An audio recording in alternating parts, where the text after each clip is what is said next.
partenaires. S&P a décoté le Québec. Le premier ministre est incapable. Incapable de bien gérer, de bien administrer. Incapable d'offrir les services. Imaginez-vous donc combien ça va être long, cette fin de régime. Plus personne croit dans le plan de retour à l'équilibre budgétaire de la CAQ. Ils sont juste pas bons, Madame la Présidente. Les seuls à blâmer pour cette décote, c'est le gouvernement de gestionnaires et de comptables qui ne savent visiblement ni gérer ni compter. Qui va payer pour le gaspillage et l'austérité caquiste? C'est un échec qui est grave et un échec qui est sa responsabilité à lui, personnellement. Le premier ministre du Québec, M. François Legault, est avec nous pour s'expliquer, nous répondre à nos questions. Bonjour, M. le premier ministre. Merci d'être là. Bonjour, M. Larocque. Vous vous attendiez à ça. Ça a brassé à l'Assemblée nationale. C'est normal. C'est le rôle des partis d'opposition. Je vous imaginais, en fin de semaine, vous, à l'époque, dans l'opposition, attendre un gouvernement qui se serait fait décoter. Vous auriez été féroce également. M. Legault, j'ai lu votre message là, pendant le congé pascal. Oui. Donc, vous continuez à dire qu'il n'y a pas eu vraiment d'erreur de la part de votre gouvernement pour amener à cette décote? Bien, ce que je dis, c'est qu'on a pris des choix. On a fait des choix. Évidemment, là, je suis pas le genre à aimer avoir une décote. On n'est jamais content d'avoir une décote, là, de passer de AA à A+. Mais il reste qu'il faut voir les raisons, qui sont très bien mentionnées par Standard & Poor's. Un, ils trouvent qu'on a trop augmenté les dépenses en santé et en éducation, autant les salaires que les infrastructures. Et deux, ils trouvent qu'on a trop baissé les impôts de la classe moyenne.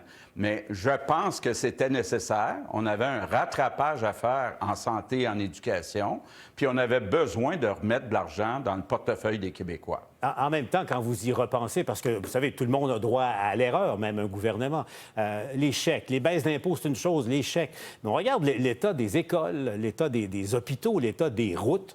Vous êtes sûr, c'était à refaire, au lieu de garder cet argent-là puis de l'investir dans des services ou encore dans des infrastructures qui sont vitales pour nos concitoyens? Bien, regardons ce qu'on appelle le PQI, les infrastructures. Quand on est arrivé en 2018, c'était environ 9 milliards par année. Donc, que ce soit les libéraux ou les péquistes, ils investissaient 9 milliards par année en infrastructure. Nous, actuellement, on investit 19 milliards par année en infrastructure. Donc, il y a beaucoup plus de projets qui sont en rénovation parce qu'il y avait un rattrapage à faire. Maintenant, vous faites probablement allusion à certains placements comme Nordvolt, mais il reste que quand on regarde l'économie, la moyenne au bâton, on a investi dans des centaines d'entreprises. La grande majorité ont été des succès, un point tel que si on regarde le PIB par habitant, l'augmentation du salaire moyen, le taux de chômage, l'économie du Québec a mieux fait depuis 6 ans que celle de l'Ontario ou du reste du Canada. Ça ne s'est pas vu souvent.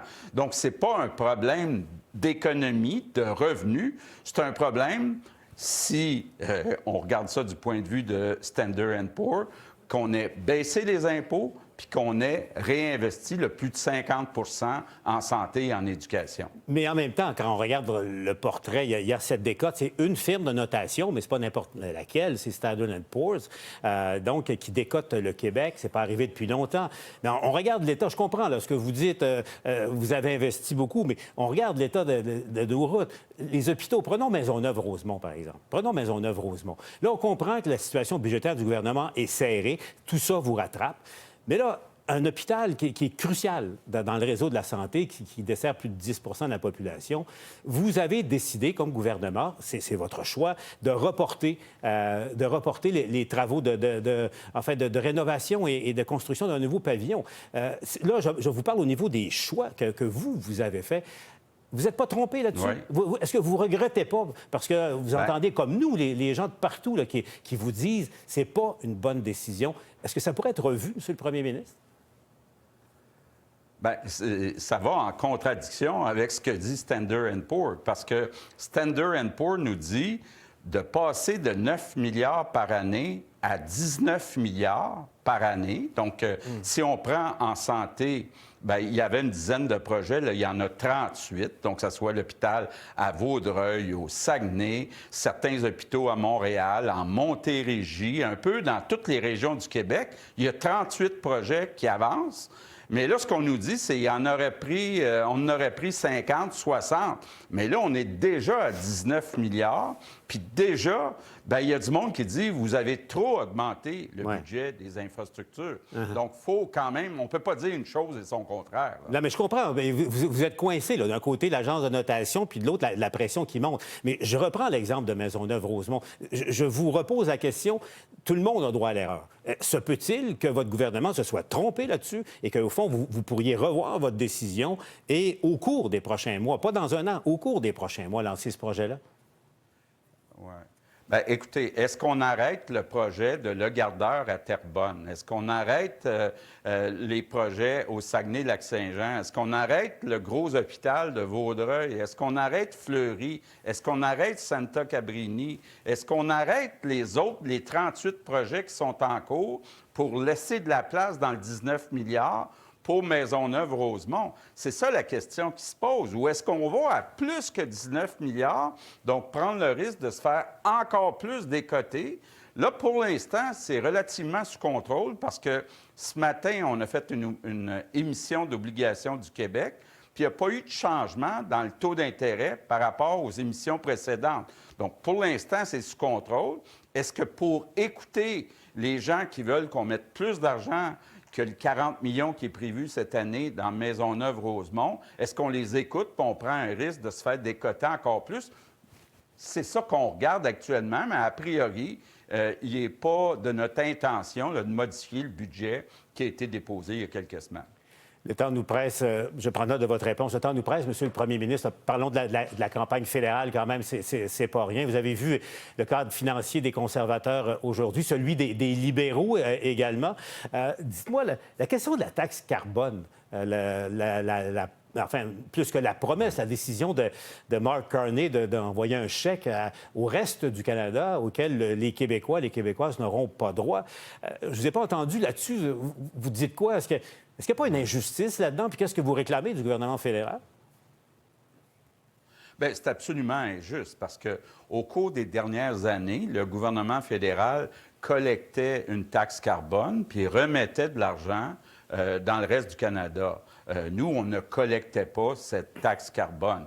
Donc là, à partir du moment où ils arrêtent de collecter la taxe carbone, bien, c'est injuste qu'ils remettent de l'argent dans le reste du Canada puis qu'ils n'en donnent pas au Québec.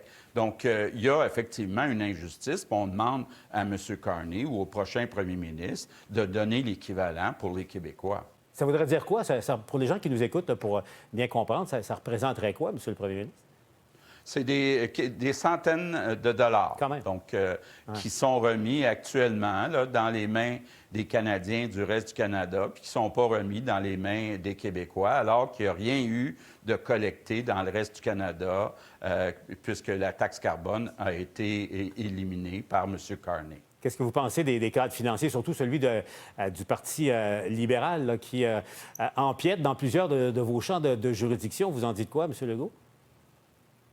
Bien, ça fait partie de ce qu'on a demandé à tous les chefs fédéraux, c'est-à-dire ne pas empiéter dans les champs de compétences des provinces. Et s'ils veulent investir davantage, par exemple, en santé, bien, qu'ils augmentent les transferts en santé pour le gouvernement du Québec. Je pense que c'est nous qui sommes les mieux placés. Puis c'est une question de compétences provinciales, donc on doit respecter les compétences. Mais il n'y a personne qui propose ça, là, ni M. Poilievre, ni M. Carney. Vous avez noté, vous aussi, là.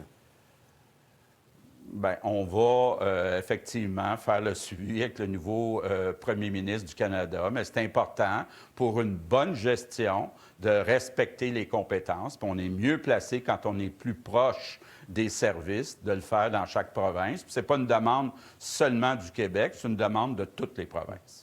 En terminant, je ne peux pas vous laisser sans vous poser une dernière question. Je m'adresse au citoyen Legault, à l'amateur de hockey François Legault. Qu'est-ce que vous avez pensé du match d'hier et qu'est-ce que le Canadien doit faire pour se remettre sur les rails?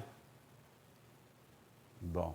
Bien, écoutez, d'abord, oui, je suis un amateur de hockey. Ça ne m'empêche pas de voir en reprise le débat des chefs. Maintenant, on part souvent. Il y en a qui vous ont reproché ça, hein, M. Legault. Il y en a qui vous ont reproché ça d'être allé au match de hockey. Ah oui, ça vous a piqué un peu, ça, là. Hein? Bien, écoutez, moi, j'en profite. J'y vais, puis c'est planifié depuis longtemps, à tour de rôle avec mes 2 fils, un à la fois. Comme ça, je les confesse pendant le match. Et ça ne m'a pas empêché de revoir le débat des chefs en différé. Là. Donc, mais je pense que c'est important. Puis je pense... Bien, ils ont été surprenants hier, le Canadien, mais il faudrait qu'ils partent un peu plus fort en première période. Oui, hein? Avec Jekyll dans l'alignement. Est-ce que vous souhaitez ça? Peut-être, oui. Ça brasse avec notre ami Wilson. Là. Il faut avoir peut-être Jekyll dans l'alignement. Le premier du Québec, François Legault, nous parle en direct de Québec cet après-midi. Merci, M. Legault, et souhaitons-nous bonne chance pour le reste des séries. Merci d'avoir été là.